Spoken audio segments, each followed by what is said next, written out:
Ma'am ఏం చేస్తున్నారు? రైతులు వాళ్ళ పొలాల్లో ఎక్కువ పండిపోతే కనుక వాళ్ళు ఏం చేసుకోవాలో తెలియదు కాబట్టి మా అగ్రికల్చర్లో మేము పల్ప్ చేసి పెడతాము.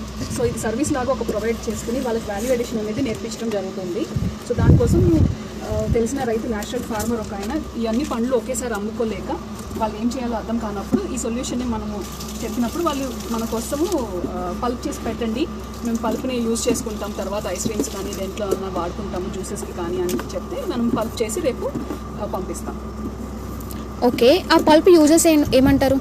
పల్ప్తో మనము లాంగ్ టర్మ్ స్టోరేజ్ చేసుకోవచ్చు, ఫ్రీజ్ చేసుకుని పెట్టుకోవచ్చు. ఫ్రీజ్ చేసుకుంటే కనుక 2-3 సంవత్సరాల వరకు మనకి ఏమీ అవ్వదు. డిఫరెంట్ ప్యాకెట్స్లో పెట్టి మేము డిఫరెంట్గా కొంచెము వాల్యూ అడిషన్ ఇంకా చేసుకుని value added products like jams, sauces, ఇంకా జెల్లీస్, ఇంకా మా స్పెషాలిటీ వచ్చేసేసి మ్యాంగో ఫ్రూట్ రోల్స్. సో మీరు ఈ